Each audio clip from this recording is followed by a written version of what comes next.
pretty high up. You don't want it pressing against your knees. It doesn't feel good. You want it high up in your legs, okay? Now, coming onto your hands and knees, walk your knees back, tuck your toes under, and reach your arms forward like you're bowing down to the Pasha of ancient Turkey, okay?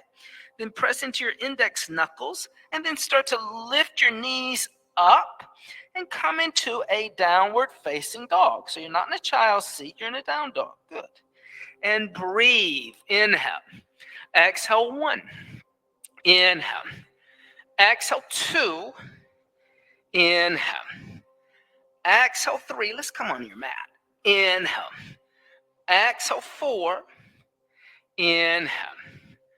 Exhale, 5. Inhale. Exhale, 6. Inhale. Exhale, 7.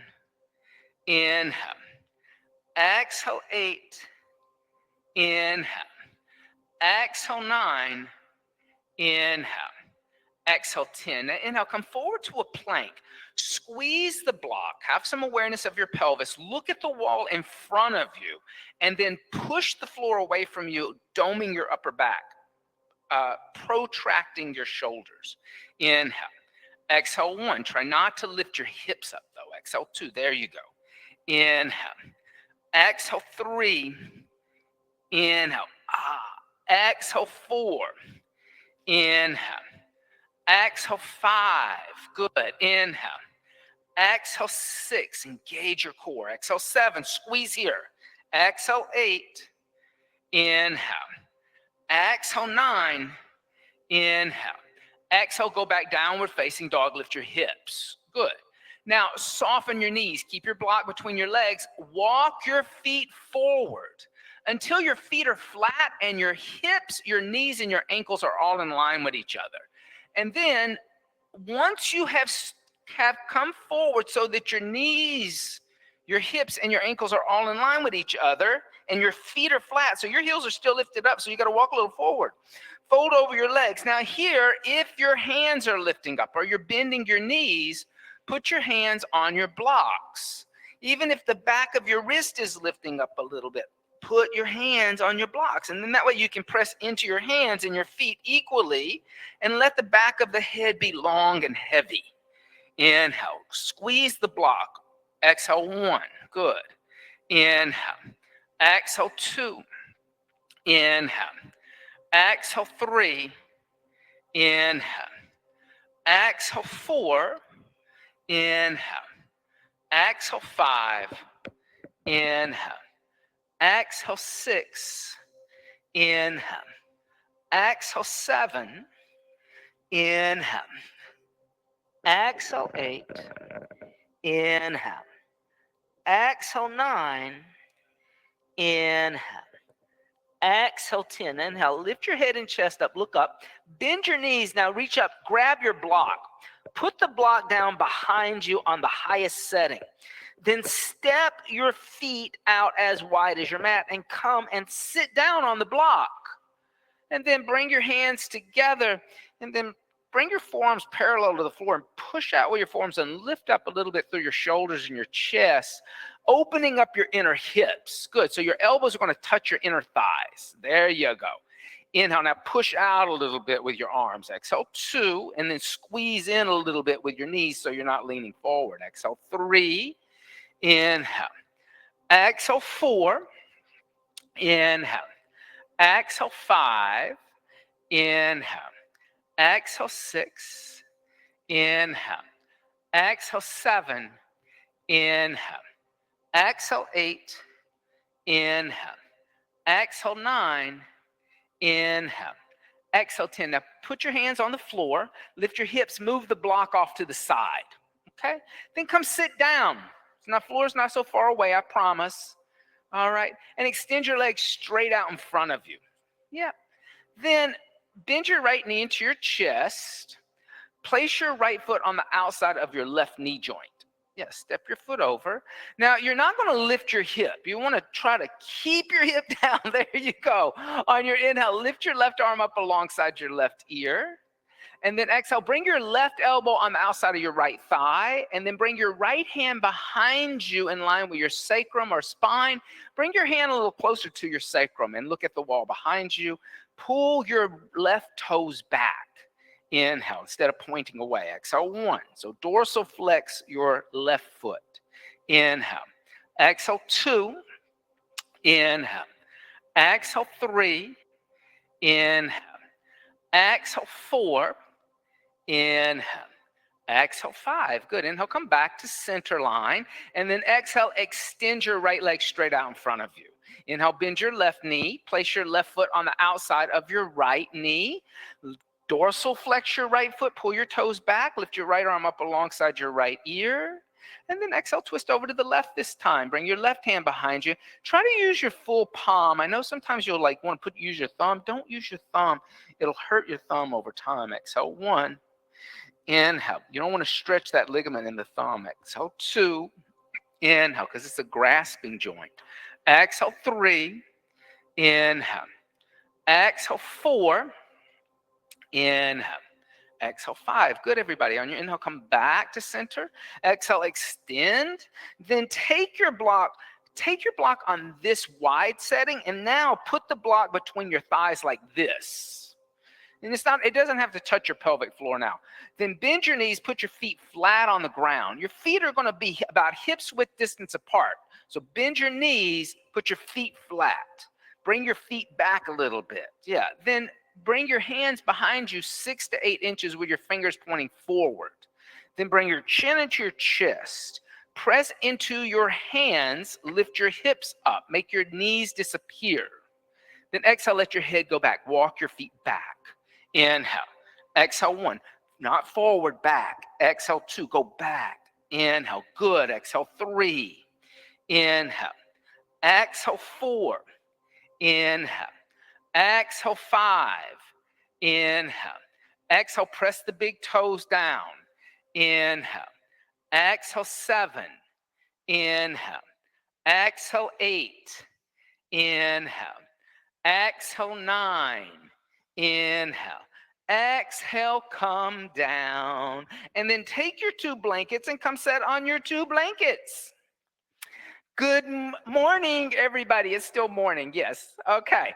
Let's introduce ourselves to each other, because I know some people and I don't know some people. What's your name? Rachel? Imi? Dominga? Kevin? Suna. And I'm Austin. And this is week 4 of Urban Sadhu Yoga Fundamentals. And Fundamentals is our level 1 class. It's a 4-week program for those of you new. The first week of the month is standing asanas. The second week is forward folds and hip openers. The third week is back bends. The fourth week is called putting it all together and turning it upside down. Okay. This fourth week is a little different from the other 3 weeks, where we as soon as you come into the door in week 1, 2, and 3, it's kind of like physical asana after asana after asana. This week, I kind of explained to you why yoga is different from a Zumba class, or why yoga is different from Soul Cycle, or kettlebell lifting, or going to a CrossFit class. Yoga is a spiritual practice. It comes from India. India, when it started, wasn't called India. It was a lot of different nations and city-states but there was this overall spiritual tradition that was happening on the India subcontinent. And something very special happened in the India subcontinent early on, which was these people called rishis, who weren't really called yogis yet. They were rishis. They were wise people. They would just go into the woods, and they would sit and they would meditate. That was the first yoga practice. And they came out and they told people, they said, while we were sitting in meditation, totally quiet, within ourselves, we heard this sound. And this sound was called Om. All right? Om. And they would say, I hear this all the time in the universe, right? And as they kept focusing on this internal sound of Om, they started to break it down and they started to teach it to other people. They said that Om was made up of 4 sounds. And so the first sound is a ah. The mouth is very open. The sound is coming from the back of the throat. Try that. Open up your mouth and go ah.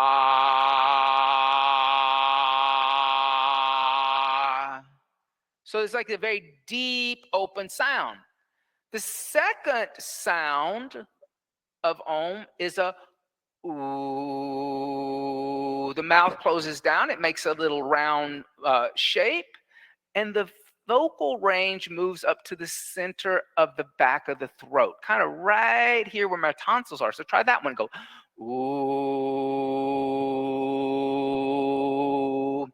Now, the third sound that they said they heard, the mouth would close and you would hear mm. So try that. Go close your mouth and then go mm. And notice how that the sound comes very dental. It's very in my teeth and in my nose. Do you feel that? Then they would put this all together and would become Om,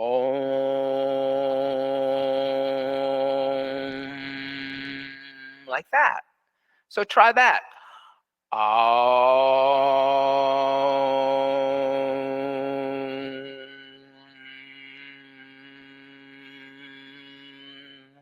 Now, what do you notice when you do that? When you make that sound, what do you notice, Rachel? You don't know. That's okay. You don't have to know right yet. So they did say that this Om, the Rishi said, it means nothing and yet it means everything all at the same time. Because in a way, when something means nothing, it can mean anything. Because it's not a word. It's just a bunch of sounds linked together. What the Rishi said that it meant, some Rishi said that it was the state of your conscious state. So they said this big 3 shape. This is the symbol of Om. It's not a Sanskrit letter, it's a symbol. This is your Jagrat state, meaning your waking state, where you are right now, where you experience most of your life is awake. Okay? Then there's this little curve off to the side, and that is the Swapna state of consciousness, which is your dream state. Now, the ancient Rishi said, we don't know which is real. Is it the waking state that's real or the dream that's real? Because when I'm in dreaming state, I feel like it's real. Have you ever had a dream where you feel like you're falling and you like wake up panic because you feel like you were falling and it felt so real at the time you were in that dream? Well, that's what the ancient Rishi said. They said, we don't know which is real. Is the dream real or is the waking state real?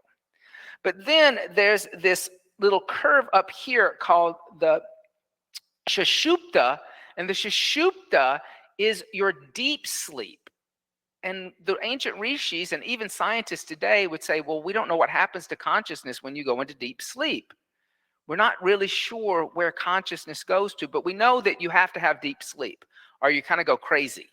So the dream state is nice, but it's still part of the waking world. But the deep sleep, something special happens, right? And the mind becomes calm. The mind stops being so active. Scientists know this. They put little probes on people's heads and they've watched them in deep sleep, and the mind becomes very calm. So the Rishi said, then what happens is that there's this little dot here, the Tayur, and in the Tayur state, consciousness must go back to the source of consciousness. It goes back to the param, or absolute consciousness, the universal consciousness, right? So let's all set up for a moment. And Kevin, you can cross your ankles if you want to. That's nice. Yeah. And then put your hand right here at the top of your abdomen. And everybody, let's do that ah sound first. Go ah.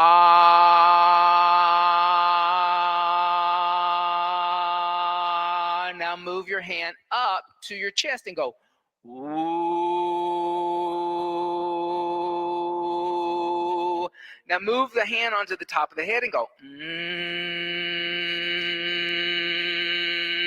Now keep your hand on the top of your head, and I want you to notice something. Go back to the ah and see if there's a vibration in the top of your head.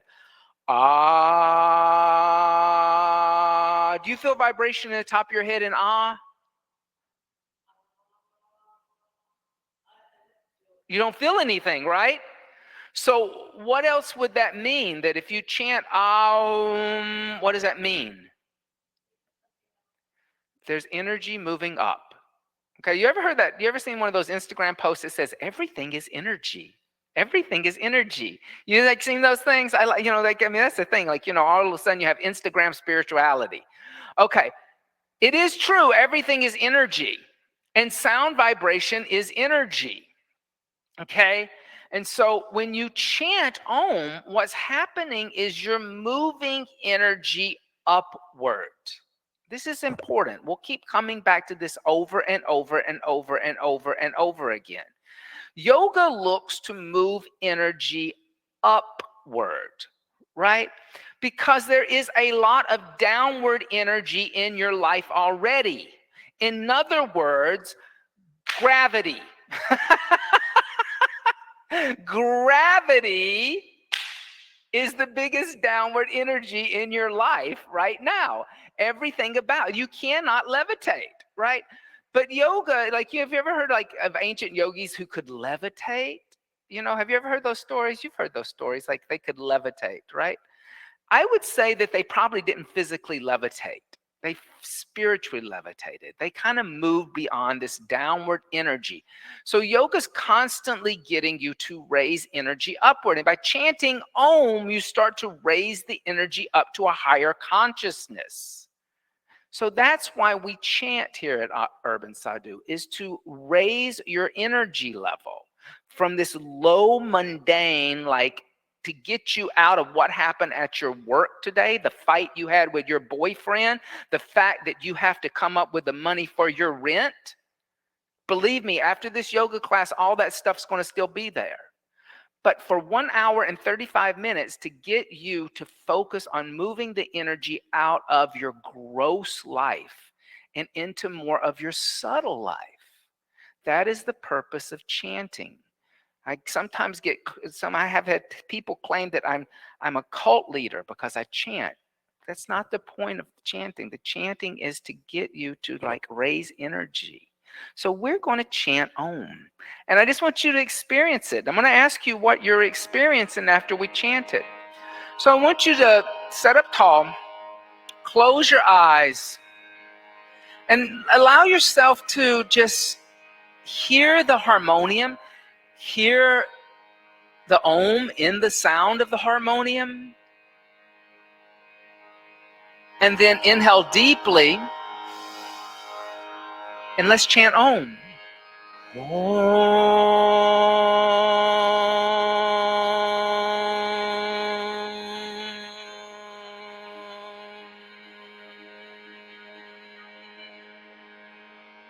Now I'm going to change keys. Hear the Om. Inhale deeply.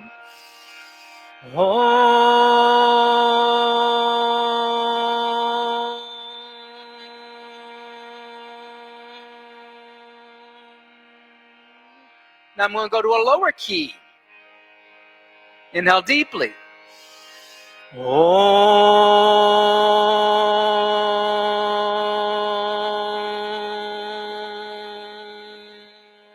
Twice more.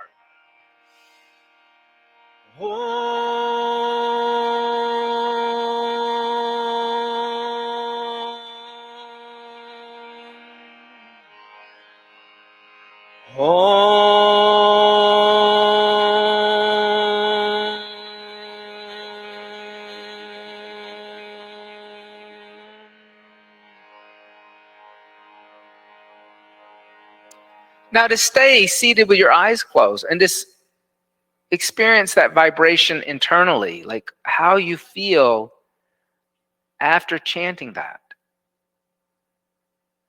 And then open the eyes. So how does that make you feel? Calm. How does it make you feel? Grounded. See, now that's a big difference between how did that make you feel? I don't know. And now all of a sudden I'm grounded. How does it make you feel? Relaxing. How does it make you feel? Light. How does it make you feel? Calm. So, like, everybody had this very positive experience just by chanting this sound that doesn't mean anything, right? It can mean anything, like I said. If you open up your chant book, and chant book, it kind of gives you some indication and guidance to like what these mantras mean. Mantra is a Sanskrit word that means mind protection. Ma means mind, tra means to cross over. So a mantra is a way to protect your mind, a way to calm your mind. So Om, O-M or A-U-M, both are spelled correctly, but the A and the U become silent. One of those will become silent, becoming Om. Om is the mystical uttering. It's not a word, it's an uttering. Is among the most venerated of all mantras. It is the primordial sound, on page 11, it is the primordial sound of the everlasting divinity in its purest manifestation. God has existed for all eternity, and Om is the eternal sound. Om is the essence of consciousness in its entirety. Om is the essence of consciousness in its entirety. That is an important statement. So then close up your chant books, place them to the side. I'll come by and pick them up, and come and stand up at the front of your mat. So a lot, and you can take your blankets and move them off to the side. So Om is the entire state of consciousness in its entirety, right?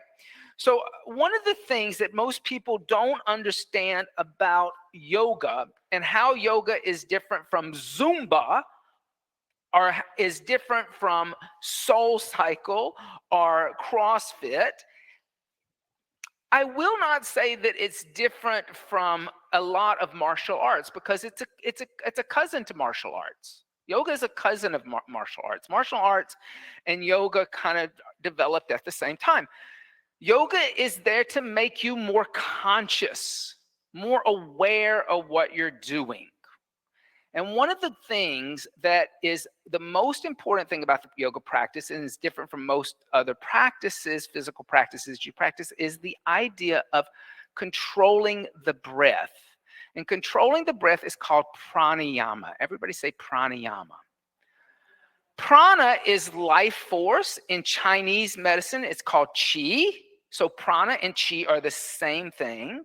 Yama means to restrict or to control it, right? And I've been teaching, like even in the warm-up, I've been saying just breathe, inhale, exhale. Now I'm going to teach you a specific type of breathing. Everybody say ujjayi, ujjayi pranayama. Ujjayi pranayama.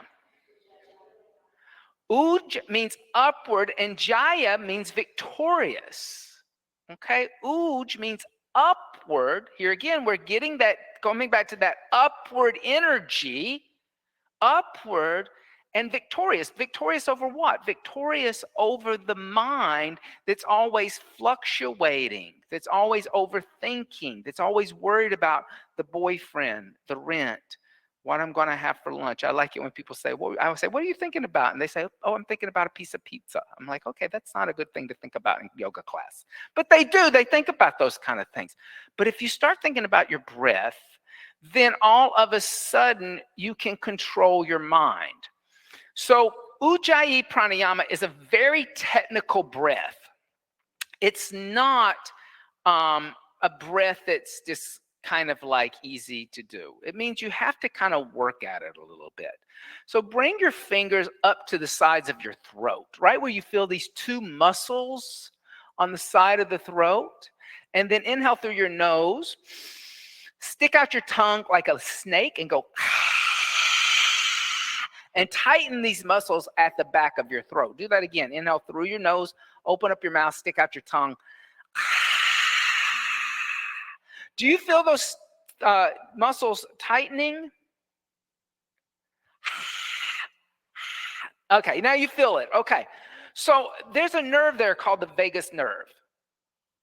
that restriction at the vagus nerve, when you tighten those muscles, it makes this hissing sound at the back of the throat, but it also massages the vagus nerve, which causes you to calm your mind.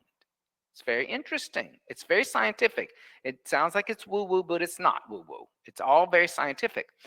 Now, inhale through your nose, but this time, instead of opening up your mouth, exhale through your nose and make that hissing sound at the back of your throat, tightening up those muscles. Now, inhale through your nose and make that hissing sound at the back of your throat. Now, exhale through your nose, make that hissing sound. Inhale, 2, 3, 4. Exhale, 2, 3, 4. Inhale, 2, 3, 4.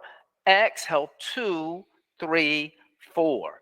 Inhale, 2, 3, 4. Exhale, 2. Don't whistle here.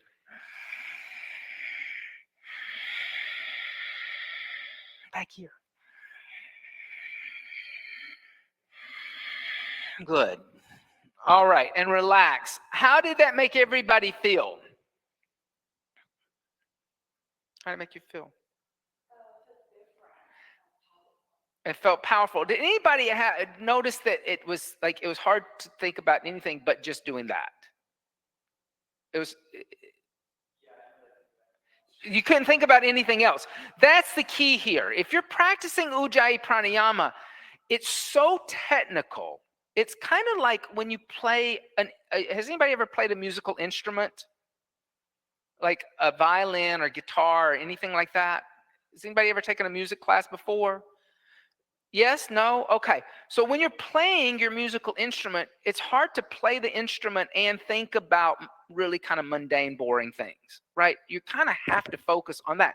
All of a sudden, that's the same thing. You're kind of playing this instrument of the breath. And I use the idea of musical instrument because when you play music, you have to incorporate breath and music and playing all at the same time to actually keep in connection with the music that you're playing.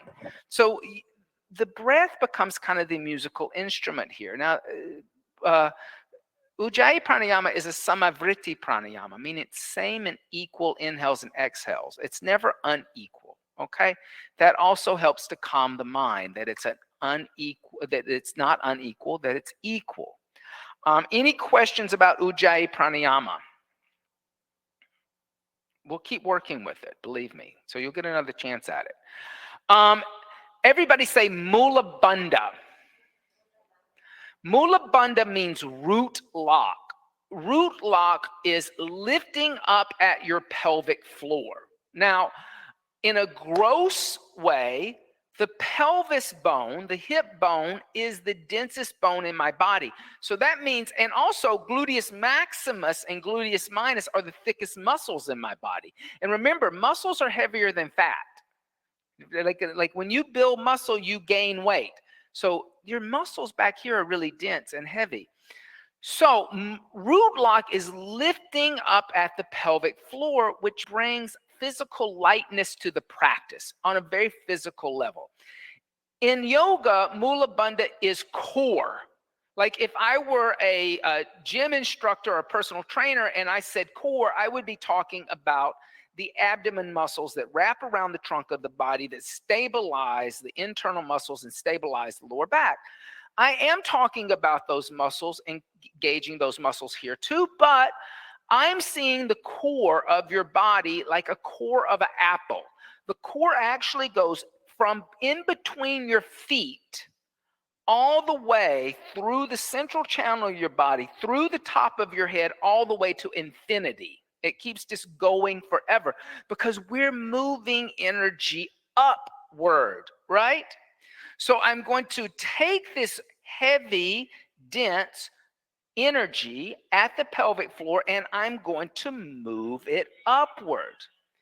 And Shiva likes it, evidently. He even started chanting. Okay, so take a block, place the block in between your thighs. And here again, you want to bring the block up to your pelvic floor. You want it touching your pelvic floor. Now, this is a little different from what we did in the warm-up because I just wanted you to have hip and thigh and muscle awareness in the warm-up. Here, I want you to imagine that through moving of energy and breath that you can actually lift this block up into the middle of your abdomen. It's impossible. You're not going to be able to do that, but energetically you can do that. Now, Mula Bandha can only be engaged at the end of an exhale, okay? It can't be engaged at an inhale. So inhale deeply, exhale everything out. Now, try to pull the block all the way into your navel. And Kevin, notice how like when you do that, you'll lift up a little bit at the tummy and you'll lift higher, okay? And you'll grow a little taller. Now, reconnect to your Ujjayi Pranayama. Inhale, 2, 3, 4. Exhale, 2, 3, 4. Inhale, 2, 3, 4. Exhale, 2, 3, 4. Inhale, 2, 3, 4. Exhale, 2, 3, 4. Now relax. Did you just feel like the energy drop down when I said relax? Okay. You can take the block out. Does anybody feel like that they didn't understand that or like that was hard to understand? Yes? No? So Mula Bandha is an intricate part of this practice. It really was taught by Pattabhi Jois a lot. Pattabhi Jois was the founder of Ashtanga, and people used to ask Pattabhi Jois, you know, when do we let go of Mula Bandha? And he would say, never. Which was like not really a good thing to say to people because what you're doing is you are strengthening the pelvic floor. So in this practice, once you engage Mula Bandha at the top of the practice, you don't release it until Shavasana. And then during Shavasana, you get to relax because Shavasana is a relaxation technique. Okay, so we have 3 things that we've kind of worked on. One, we have a higher intention, right? Om, chanting Om and having a higher intention and becoming more conscious and aware is our higher intention in yoga. Then 2, we have Ujjayi Pranayama. And then 3, we have Mula Bandha. And these 3 elements are part of what is called Vinyasa. How many people have ever heard of Vinyasa? Raise your hand. What do you think Vinyasa means? Flow. And this is pretty much what we as Westerners, English speakers, teach this as. However, Sanskrit is a very complicated language. And the word vinyasa is actually not broken down into flow, but V means sequence. Nyasa means to place with consciousness. Here again, we're becoming more consciously aware. So vinyasa is a conscious placement of one action after another with an intention. So that's very different from flowing, right? Because flowing, like if I had a glass of Kool-Aid on a kitchen table and my kid knocks it over, there is flowing all over the kitchen table of Kool-Aid, and it is a total mess. So flowing does not imply a higher consciousness. It can be very organic. Flowing can be very organic and messy and not very structured. Vinyasa is like, I've already brought up kind of playing music. That's one metaphor that I like to kind of say, that vinyasa is learning to play your own instrument. It's learning to play your body as an instrument. 2, vinyasa is a little closer to baking a cake. How many people bake in here? Raise your hand if you bake. Baking is a science, right? You can't really kind of mess around with a cake recipe, right? You got to follow the cake recipe. If you mess around with it, you end up like with a flat cake or all kinds of kooky things happening. But in a cake, when you have a baking recipe, there's a very like do this step, do this step, do this step, do this step, and then you get the cake. That's a vinyasa. Your cake recipe is a vinyasa because it's a chronological sequence of events that you need to follow, right, to get a certain outcome. Here, the outcome would be yoga. I want to achieve yoga, right? So I have 3 elements. That idea of higher intention, Ujjayi Pranayama, Mula Bandha. The fourth element is the consistent movement of one thing to another without interruption. And that's where this concept of flow comes from. It's not that it's wrong, it's just slightly misunderstood. But the movement has to incorporate the breath and Mula Bandha. Does that make sense? So everybody go back to the back and come against the wall. I like to have you against the wall so actually you don't kind of go into a back bend. You stay upright. So we're just going to move our arms up and down, okay? But we're going to move it to the breath. Now remember when I said that Ujjayi Pranayama is a Samavritti Pranayama, meaning it's same and equal inhale and exhale. So my breath count can be 4-4, but my breath count could be 8-8. It could be slower. So we're going to practice an 8-8 count breathing, which is going to be really hard to do. You're going to have to really use that restriction at the back of your throat and slow down your inhale or your exhale. Just watch me demo first.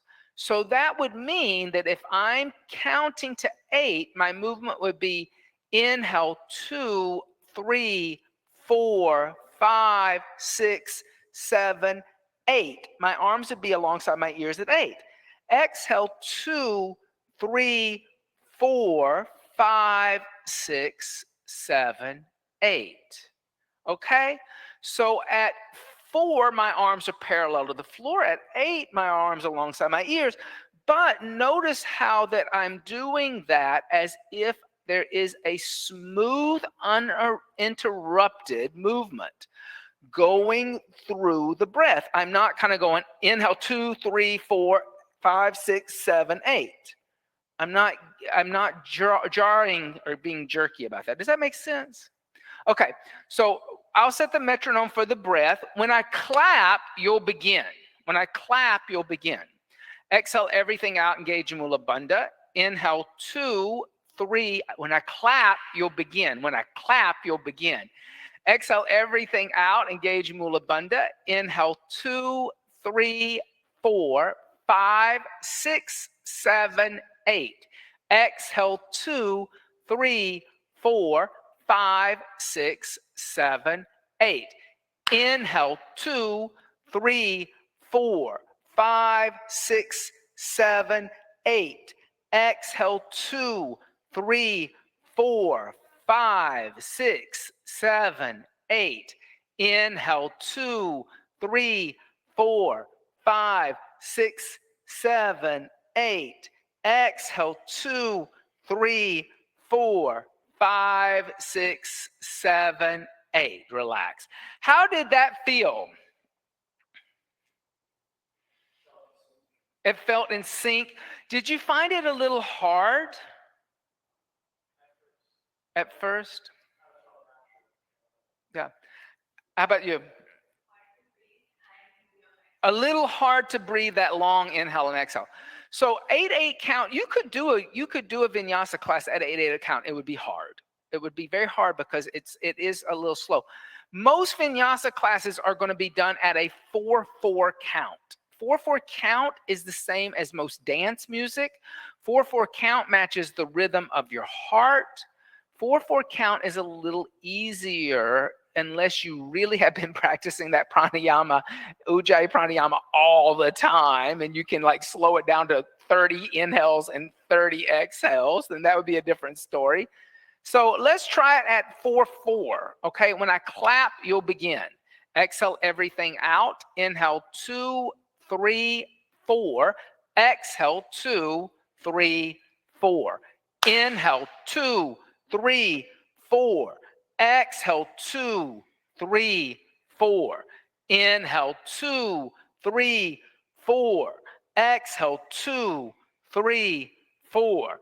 Inhale, 2, 3, 4. Exhale, 2, 3, 4. Good. And relax, step away from the wall. How did that feel? It's a little easier than the 8. All right. So, and did anybody have was anybody kind of daydreaming about anything else? So one of the things that I want to point out is that Vinyasa is also a moving meditation. That's what it is. It's really a moving meditation. It's a way for you to become mindful, right? You hear a lot about mindfulness right now in the marketplace. Yoga was the first mindfulness. Mindfulness only means that you're becoming conscious of what you're doing. So you have become conscious of higher intention. You've become conscious of breathing. You have become conscious of the core or mula bandha. You are now conscious of your fluid movement from one thing to another. So I will use that word there. Fluid movement from one thing to another, uninterrupted. Now you have to be conscious about where you look, what your eyes are doing. Some yoga practices teach yoga with eyes closed, Kundalini yoga specifically. This is not that practice. This practice comes out of what's called Hatha yoga. Hatha yoga means sun, moon, right? Bringing sun and moon together, right? So when you bring the sun and the moon together, the eyes are very important. And where you look is very important. Where you look, your mind will go. Where your mind goes, then everything will race. Also, where you look, your head will go and your spine will follow. So there's two different reasons why where you look is important. One is the idea of spiritual and keeping the mind focused. The other is physical alignment. It's a very easy way to adjust somebody's alignment. All right, so everybody come back to the front of your mat. And let's place your blocks on either side of the mat like this. Okay. And then come stand in between your blocks. So I'm going to teach you a Surya Namaskar, a sun salutation. I will teach you, everybody say drishti. Drishti is the Sanskrit word for gaze or where I'm looking, okay? And I will teach it to you in the Surya Namaskar. I'm going to teach it, this Surya Namaskar, in two different ways. One, I'm going to teach it as a step back first, but then I will teach it as a jump back afterwards. We're going to do the right and the left side.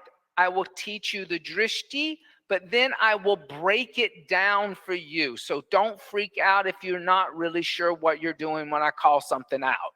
Just experience the Surya Namaskar so we know where we're going. And also, I get a chance to look and see what I need to teach. So I get to, that for me, that's very important. As a teacher, I need to make an observation too and be more conscious. I can't just walk in with a program. So this is why I teach it this way. I get to observe, right? Okay, so first things, Tadasana, feet come together. In my tradition, feet come together. We talk about this in week 1, but know that that's where you want to get back to. And you always want to get back in between these blocks, okay? So gaze is at the horizon. That is your first drishti. Hands are by the side. Tailbone is moving toward pubic bone. On the inhale, bring your hands together in undulating mudra. Extend your prayer up toward the sky. Don't throw your head back, but cut your eyes up toward your hands. Cut your eyes up toward your hands. So you not throw your head back. Notice the difference between taking my eyes and looking up and not throwing my head back. Then exhale, bring your hands through the central channel of your body, fold forward at your hip crease, Put your hands on your blocks and look back at your shin bones all the way back and try to press your palms down. Yeah, because you want to be grounded in your hands. Shift weight into your right foot. Bend your knees a little bit. Step your left foot back into a long lunge. I think I did that backwards. Exhale, step your right foot back, downward facing dog. Lift your hips. Good. On your inhale, come forward to a plank. Now, you don't want to be on this height. That's why I put you down on that other one. Exhale, bend your elbows straight back, chaturanga. Inhale, upward facing dog. I know everybody's like, what am I doing? Exhale, downward facing dog, and stay. It's okay. Inhale.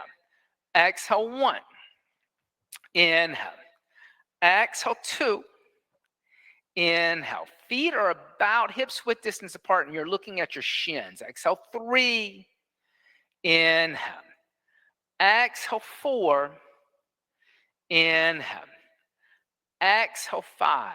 Now inhale, soften your knees, look forward, step your left foot forward in between your blocks.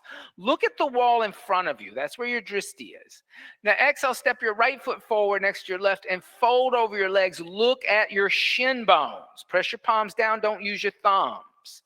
On your inhale, bring your hands together in prayer, stand up, extend your legs, reach your arms up, look up at your thumbs.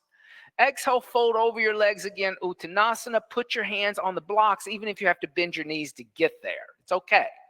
Soften your knees, shift your weight into your left foot, step your right foot back into a long lunge, and look forward. Exhale, step your left foot back, downward facing dog. Lift your hips. Inhale, come forward to a plank and look forward. Exhale, bend your elbows, chaturanga. Inhale, upward facing dog. Good. Exhale, downward facing dog. Lift your hips. Inhale. Notice if your feet are as wide as your mat. Exhale, 1. Inhale. Exhale, 2. Inhale. Exhale, 3. Inhale. Exhale, 4. Inhale. Exhale, 5. On the inhale, lightly step your right foot forward in between your hands.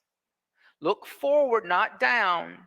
Exhale, left foot next to your right and fold. Look at your shins. Inhale, rise up, extend your arms. See your prayer. Exhale, hands by the side to Dasana, mountain seat. All right. So that told me a lot, just watching that. Okay. So first off, let's talk about Chaturanga Dandasana. Okay. Chaturanga Dandasana means 4-limb staff seat, because that's kind of the new thing that you got introduced today. We taught a step back in week 2, a lunge. But today was this idea, chaturanga. Chaturanga, it means 4-limb staff seat. Everybody says chaturanga dandasana. And 4-limb staff seat, what you're trying to do is you're trying to make the shape of a walking stick with 4 little branches coming off of it. So that means the connection to the branch is like really close to the stick, okay? So first, everybody, take your hands out in front of you like this. And first, notice how when your fingers are pointing up, then bend your elbows and bring your elbows back. Notice how your elbows go away from your ribs. Okay? There's an external rotation of my shoulder. Okay? Now, I want you to imagine that there is an imaginary car in front of you. And I want you to try to push the car. Do you feel any muscle engagement whatsoever with your hands like this and your elbows like that? Do it again. Is there any muscle engagement whatsoever? There is any contraction of any muscles strengthening your body? Yes or no? What? Tell me. No, it's not. There is no contraction in my pectoral muscle. What I am doing is I am putting all the weight into the rotator cuff of the shoulder. And if you want to see People with injury, check out any man my age who was told to go to the gym and do bench presses with their elbows out. They all have blown out shoulders. So rule number 1, Chaturanga Dandasana, hand placement is slightly different. Fingers are not facing forward. They're slightly turned out. And we taught this when we taught down dog, right? There's a slight turn out. Yeah. And then as I bend the elbows don't come out here to the side. The elbows come straight back and touch my rib cage. And the elbows don't go beyond my rib cage. They only touch my rib cage right there at the front. So they become the 4 little steps. Now keep your hands there. Now push the, imagine, now tell me what's engaging. Everything is. Now chest muscle is engaging. Now biceps are engaging. Now triceps are engaging. Now lateral muscles are all engaging. Okay?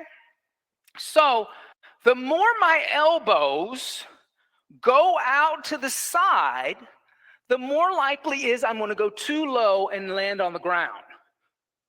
Right?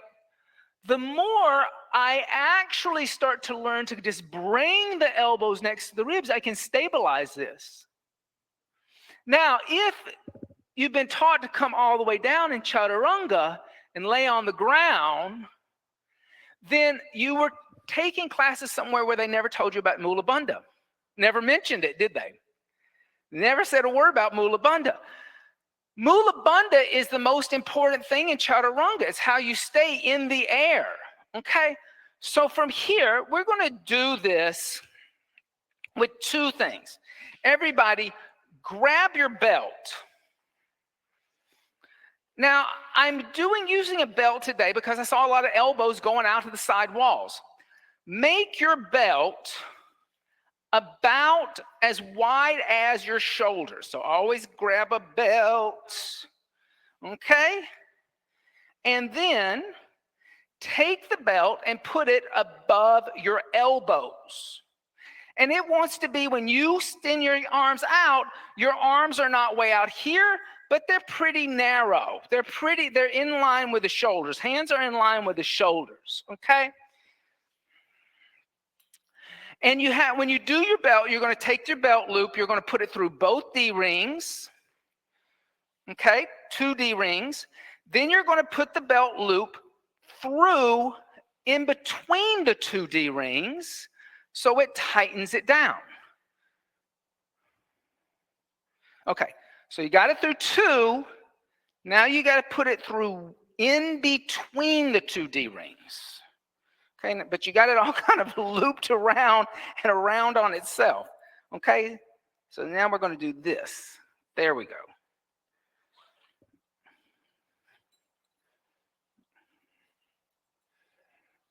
Okay.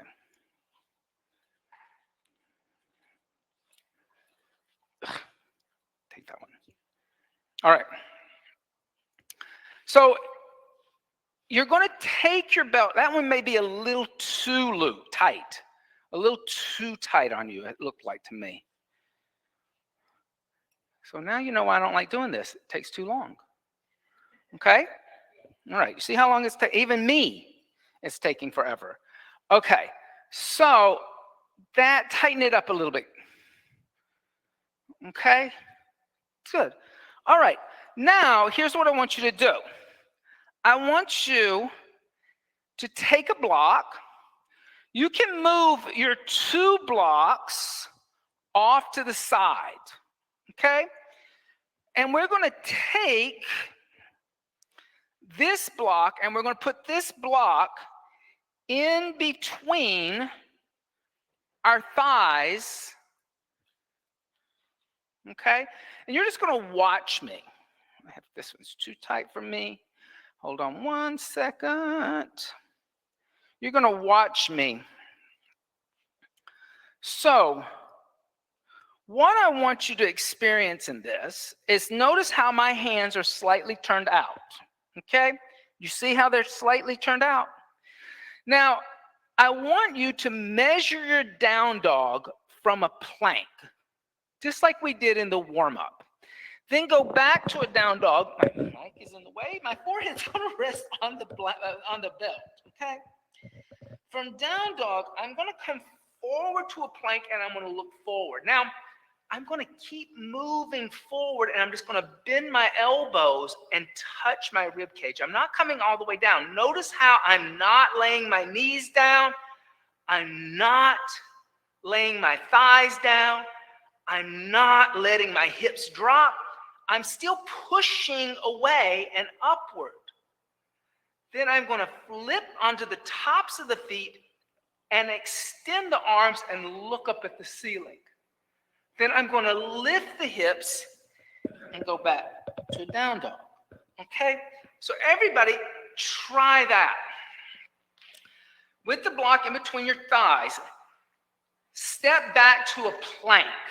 And then exhale, engage Mula Bandha. Squeeze at your pelvic floor. Then lift your hips up. Come into a down dog. Okay? Your forehead will rest on the belt. It's okay. On your inhale, come forward to a plank and look at the wall in front of you. Squeeze the block. Now move your weight forward into your hands, coming onto your toenails. Before you bend your elbows, move your weight forward, coming onto your toenails. Lift your butt, lift your block. Now bend your elbows, just letting your elbows touch your ribs. Don't go any lower. Lift your pelvic floor. Bend your elbows, don't drop your hips. Don't bend your knees. Don't bend your knees. Don't bend your knees, bend your elbows. Bend your elbows, rest your chest on the belt. Good. Now, Kevin, lift your hips up. Rest your chest on the belt. Rest your chest on the belt. Now, flip your right foot. Come onto the right top of the right foot. Flip your left foot. Come onto the top of the left foot. Now move forward and extend your arms. Keep your thighs off that floor. Keep your thighs and butt off that floor. Now flip your feet and go back downward facing dog. Good. All right, now come forward to a plank and drop down to your knees. All right, did everybody drop down to your knees? Now drop down to your knees. Now, did everybody take the belt off? Now, did everybody feel how engaged and conscious and aware of every muscle of your body you have to be? Right? There is no kind of dropping into your hips. You gotta like lift up at the pelvic floor. This is the core strength. So if you find that you're letting your hips and the weight of your hip and your pelvic bone take over, you've lost Mula Bandha. There is no Mula Bandha. So, and it's the only way that you can sustain this. How is that different for you? Bad, good, indifferent. Yeah. And for you, it's just like remembering that you're not trying to touch the floor. Yeah, I totally forgot what is anesthetization, so that's a little bit hard for me. You forgot what was what? Like, what is the next flow to be? Don't worry about the next flow. I'm teaching you one thing. You're jumping ahead of me. Huh?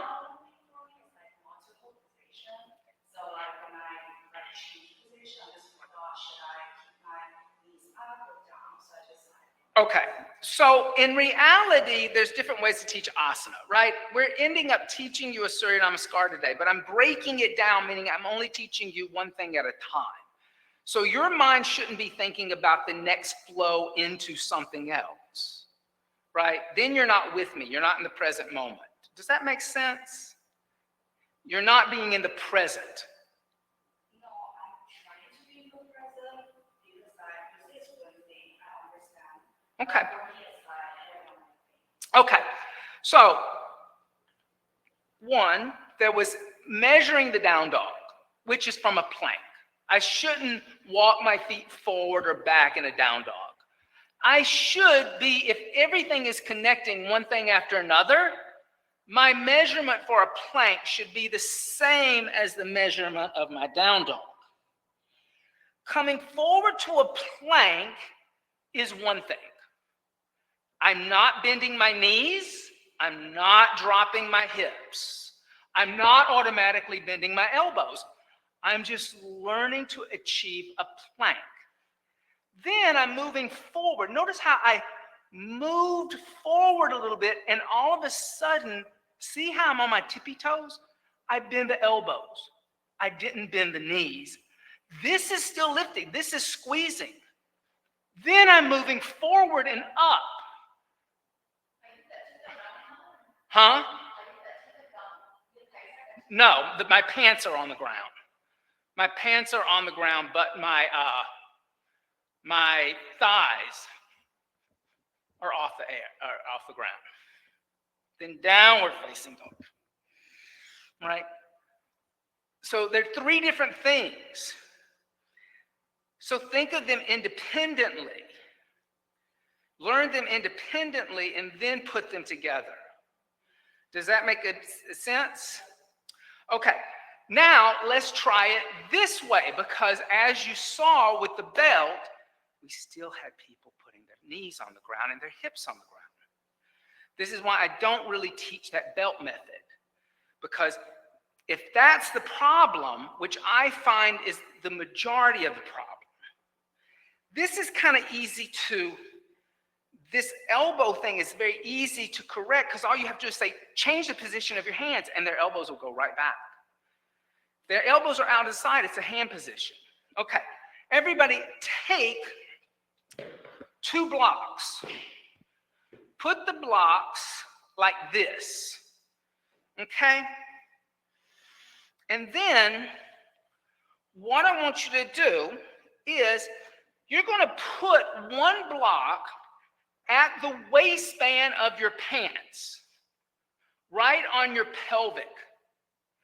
Then I'm going to take the second block and I'm going to put it underneath my chest muscle or my breast. I'm not going to have it on my chest muscle. Then I'm going to, with my knees on the ground, I'm going to walk my hands back. I'm going to turn my fingers out. I'm going to bring my elbows in, and I'm going to get my thumbs against the blocks. My thumb is touching the edge of the block. All right, now everybody look forward, and then tuck your toes under and lift your knees up. Now, squeeze and lift up at the pelvic floor. Now, inhale deeply. Exhale everything out. On the next inhale, push into your hands and lift off the block. Just lift a hair off the block. Just lift your chest off the block. Then press up all the way like a push-up. Good. Now go back to a down dog. Okay, now let's put this together. Come forward to a plank. Look forward. Move forward. Look forward. Look forward. Move forward. Bend your elbows. Don't touch the block. Don't touch the block. Don't touch the block. Flip your feet and extend your arms. Let your pelvis touch the block. Then flip your feet. Lift your hips. Good. And come forward to a plank. Drop down to your knees. Did that feel different? How did that feel? More core. How did that feel? And did you feel that like it wasn't about getting to the floor? Right, because the block is there to remind you not to go any further. How did that feel for you? That felt harder than the belt. Yeah, because that kind of got you to really think about like engaging the core. How did it feel for you? It was harder. Okay, see, like, and that's the thing. All this kind of stuff is subjective. I can't tell you which one is harder or easier. Everybody's going to have a slightly different experience. Okay, here's what we're going to do now. Let's put this into perspective. All right? I'm going to change it a little bit now. Take 2 of your blocks, put them like this on the second setting, bring them in just a little bit, about 4 inches away from the edge of your yoga mat. That's about 6 inches, a little bit in, okay? Now, I'm going to turn around and face you. Pretend like this is the front of my mat. I'm going to put my thumb on the inside. I'm going to put my index finger on the outside. Notice how, come onto your knees. Notice how now when I bend my elbow straight back, you're going against what I want you to do. You're just dying to do chicken wings. I want you to go straight back. Move your chest forward, not back, and bend your elbows next to your ribs. I want your elbows to touch your ribs. I want your elbows to touch your rib cage. Squeeze in. Does that make sense? No, you're not.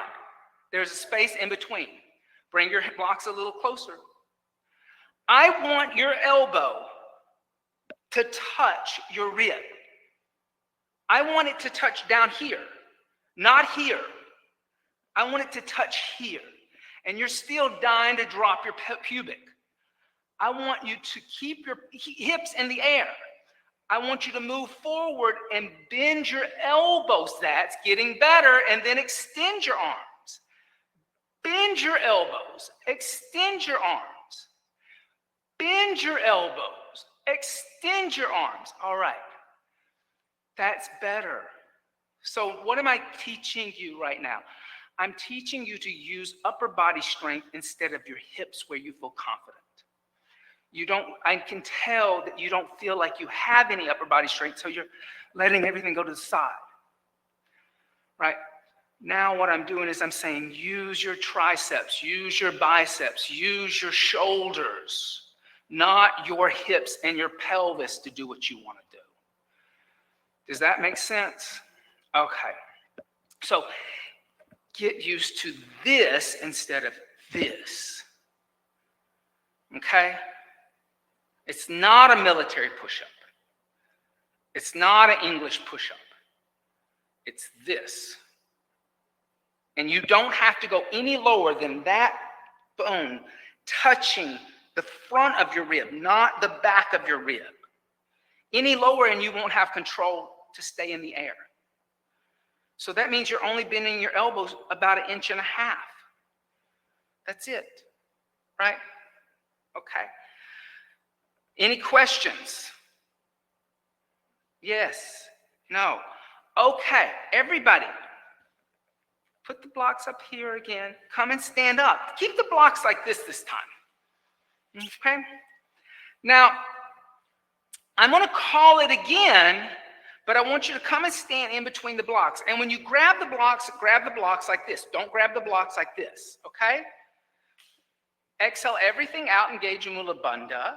Gazes at the horizon. On the inhale, bring the hands together in prayer. Extend your arms.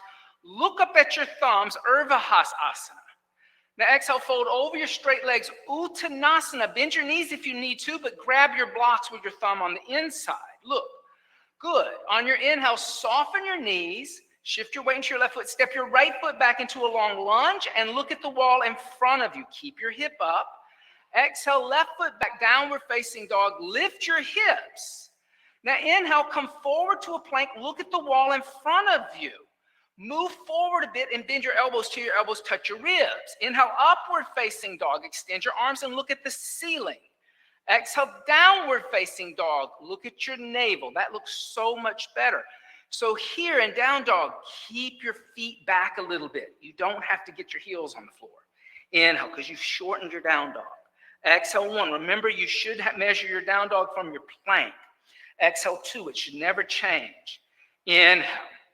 Exhale, 3. Inhale. Exhale, 4. Inhale. Exhale, 5. On your inhale, step your right foot forward in between your blocks or your hands. Look at the wall in front of you. Push through your left leg. Exhale, left foot next to the right and fold. Look at your shins. Inhale, rise up, extend your arms, look at your hands. Exhale, fold over your legs again, Uttanasana. Grab your blocks with the thumb on the inside. Inhale, soften your knees, step your left foot back into a long lunge and look at the wall in front of you. Exhale, right foot back, downward facing dog, lift your hips. On the inhale, come forward to a plank and look at the wall in front of you. Exhale, bend your elbows. Don't drop your hips. You're dropping that belly and hips. Exhale, bend your elbows, chaturanga. Inhale, upward facing dog. You have to know what you're doing. Exhale, downward facing dog. I'm just getting you to be conscious. Inhale. Exhale, 1. Good. Inhale. Exhale, 2. Inhale. Exhale, 3. Inhale. Exhale, 4. Inhale. Exhale, 5. Good. On your inhale, step your left foot forward in between your hands. Don't drop your right knee. Exhale, right foot next to the left, and fold over your legs. Inhale, rise up, extend your arms, see your prayer. Exhale, hands by the side, Tadasana. Okay, that looked 100 times better, especially on the first one. On the second one, you got tired, you dropped your hips first. Do you know you did that? Okay, so I want you to be aware that that's just kind of how you thought you should do it. That it's not, it's like I'll just drop my hips and keep my arms extended. So we're going to do it another way. Now, I'm going to tell you, when I started practicing yoga, it took me a year to do a jump back. I only did step backs, right? But in this class, I'm supposed to teach you a jump back today. But because I had people skipping, and it's your first time here, I taught a step back, because it's not really fair to say, hey, jump back on your first day at a yoga studio. So I'm going to do a jump back, but I'm going to show you how I want you to do it. I want you to have, so you have Mula Bandha awareness. I'm going to have a block in between my thighs, and the block is going to be touching my pelvic floor. All right? Now, that means my feet are going to come apart, because there's a block between my thighs. It's okay. You don't have to jam your feet together. Have a natural position of the foot once the block is there. I'm going to exhale, engage Mula Bandha, and I'm going to try to lift that block up in front of me. Now, notice how, like, when I did that, this flattened and this lengthened. I'm not this anymore. I'm here as soon as I engage Mula Bandha. And then on the inhale, I'm going to bring the arms overhead. Exhale, I'm going to fold forward over my legs, and I'm going to grab my blocks. Inhale, I'm going to lift my head and chest and start to prepare. And exhale, jump back, chaturanga with the block. Inhale, upward facing dog. Exhale, downward facing dog. Notice how my feet are not on the ground in down dog, but there's kind of a lifting and a curving of the pelvic. I'm going to stay here for 5 breaths. Inhale. Exhale, 4. Inhale. Exhale, bend the knees. I'm going to look forward. Inhale, I'm going to jump my feet in between my blocks. Exhale, I'm going to fold forward. Inhale, rise up and extend the arms. And exhale, hands by the side, Tadasana. So everybody try it that way. Take a block, put the block in between your thighs. Now the key is don't lose that block.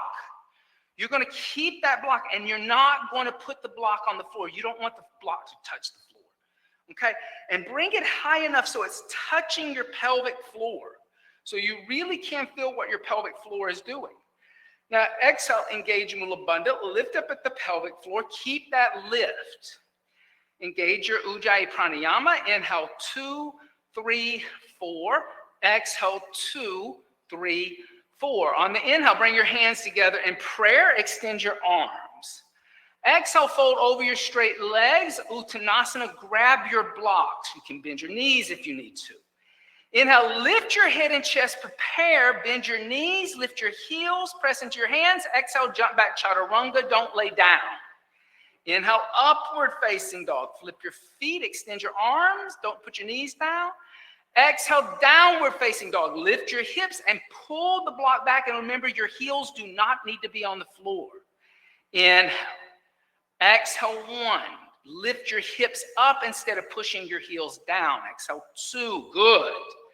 Inhale. Exhale, 3. Inhale. Exhale, 4. Inhale. Exhale, bend your knees. Look at the wall in front of you. Inhale, jump your feet in between your blocks. Exhale, fold over your legs. Inhale, right is up. Extend your arms. And exhale, hands by the side, Tadasana. So what was that like to have the block between your legs? I like that it gives you more awareness of what's going on from the chest down. What was it like over here? Anybody else? Dominga?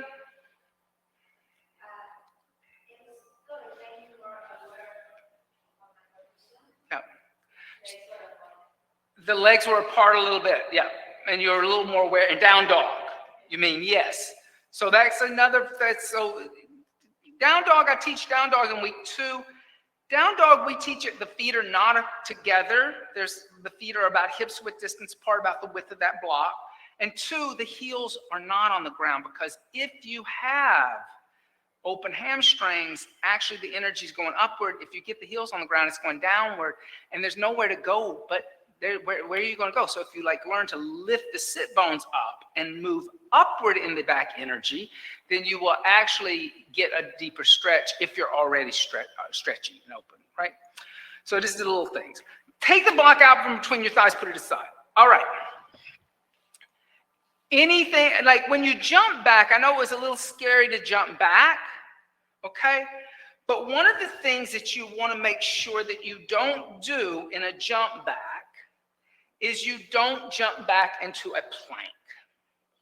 When you jump back, bend your knees, bend your elbows, kind of crunch up into a little ball so that when you jump back, I'm already bent elbowed. I'm not jumping back with straight arms.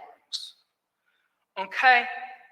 So everybody come, stand in between your blocks. Now, bring your hands together and pray, extend your arms, Urvahas asana, straighten your arms, and then fold over your legs, Uttanasana. Grab your blocks. Now, without the block, it's going to be a little easier. Bend your knees. Look forward at the wall in front of you. Lift your heels up so you're like in high heel shoes. Now, bend your elbows more. Keep your elbows bent. Press into your hands, lift your feet up, and jump back, chaturanga. There, not hop back, jump back, trust yourself. Inhale, upward facing dog. Exhale, downward facing dog. Good. Bend your knees, look forward. Inhale, jump in between your hands with bent knees. Fold over your legs. Now try that again. Jumping back, but not hopping back. Trust that you can jump back. Bend your elbows, bend your knees. Look forward, lift your heels up. Push into your hands. Go back one jump, chaturanga. Go. Good for you. Inhale, upward facing dog. That's improvement. Exhale, downward facing dog. Good. Now bend the knees, look forward. Jump your feet in between your blocks. Good. Exhale, fold over your legs. Inhale, rise up, extend your arms. Exhale, hands by the side, Tadasana. All right. Does everybody think you can remember that sequence? Okay. So here's what we're going to do. We're going to practice now what's called strict vinyasa.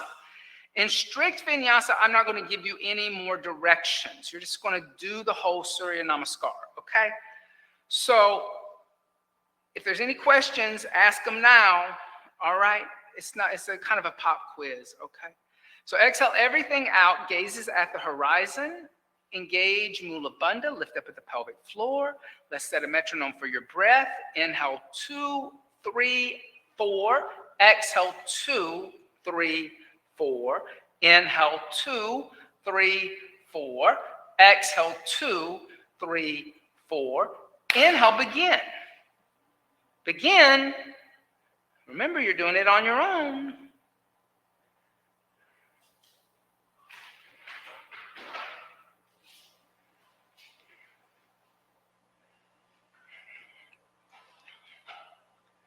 Count your down dog in 5 breaths. Remember the sequence.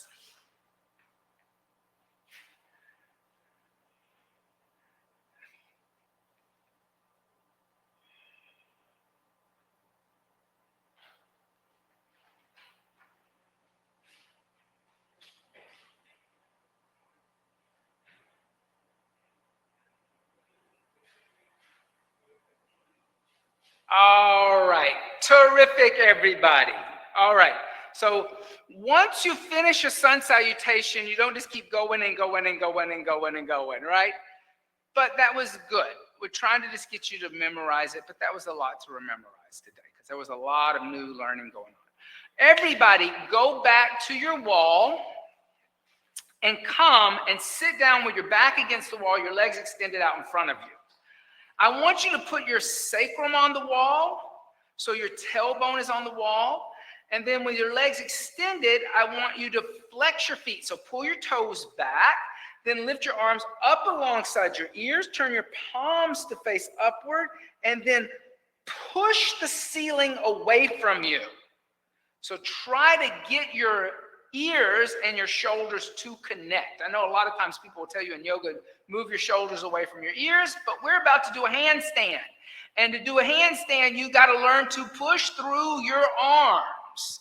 Breathe. Inhale. Exhale, 1. Good for you. Inhale. Exhale, 2. Inhale. Exhale, 3. Inhale. Exhale, 4. Inhale. Exhale, lower the arms and relax. All right. So what is this shape you're making?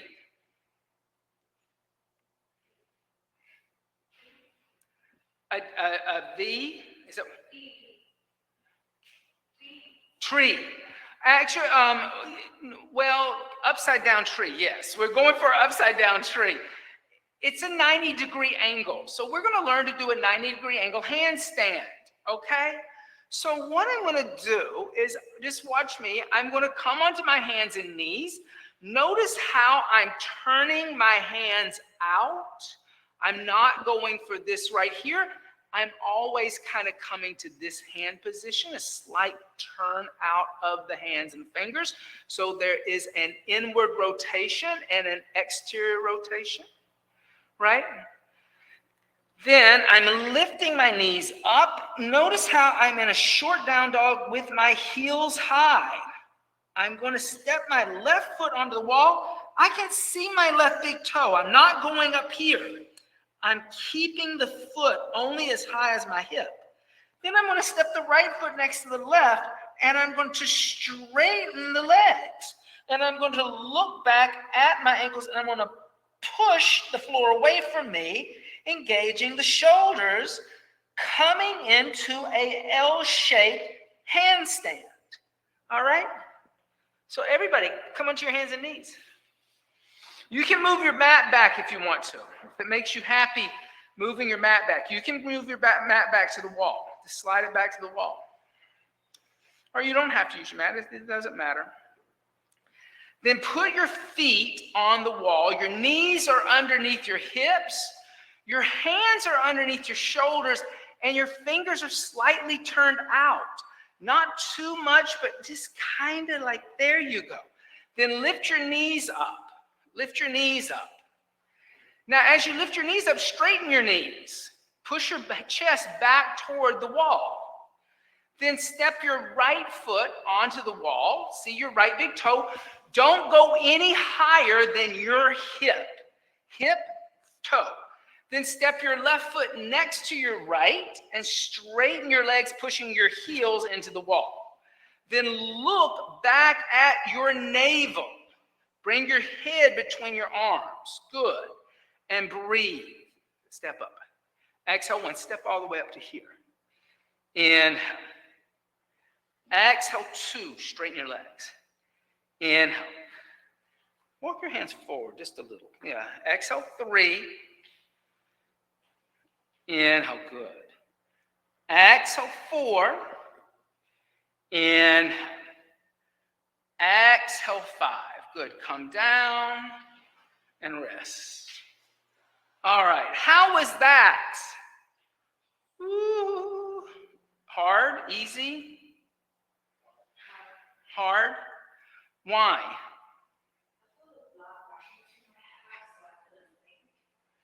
Well, you could think because you were thinking about the blood rushing to your head. But yes, it is an inversion, and that's what happens. Inversions, you get more blood into the brain. Okay, did anybody find that like you couldn't really do it without Mula Bandha? Automatically, you have to kind of have Mula Bandha to stay up. If you like relax at the pelvic floor, it's impossible to stay up. Okay, I want to try it one more way. You're going to come onto your hands and knees. Now, make sure, like, I think that make sure that you're not too crunched up because I think your torso is a little longer than your legs. So then that, like, give yourself a little more space.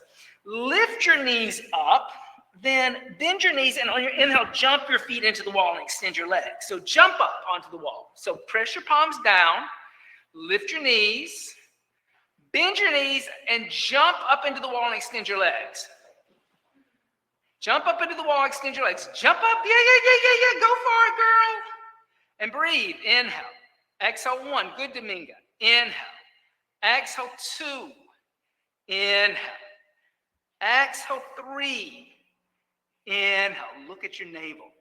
Exhale 4. Inhale. Exhale. Come down. Relax. Congratulations, everybody. Terrific. All right. Everybody, we're running out of time. I'm supposed to do a shoulder stand today, but we've run out of time. Take a blanket, roll up your blanket like you're going camping, and come and lay down with your blanket underneath your knees. Your head can be facing toward the center of the room. Setting up for Shavasana, corpse seat. Okay? So head toward the center of the room, feet toward the wall.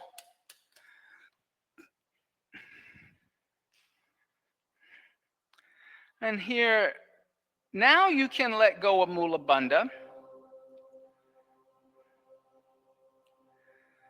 Now you can start to let the breath just breathe the body and begin to relax in corpse seat. I'm going to help you with a guided relaxation. Starting with your toes, tell yourself, toes, relax. Tell yourself, feet, relax. Tell yourself, ankles, relax. Tell yourself, shins, relax.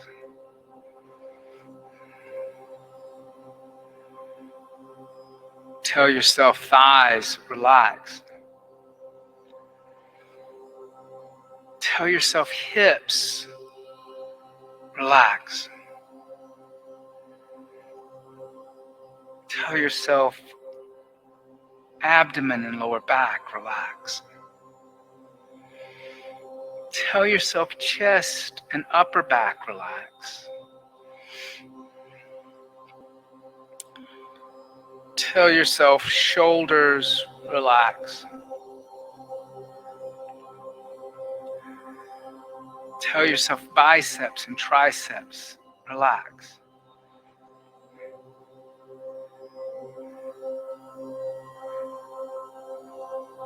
Tell yourself, forearms, relax. Tell yourself, hands and fingers, relax.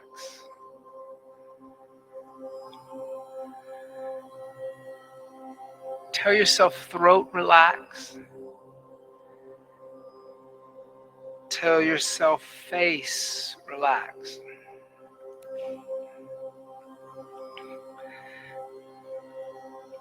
Tell yourself, crown of the head, relax. And tell yourself that the whole body has relaxed.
turn that back on. Sorry. Turn that back on for the end.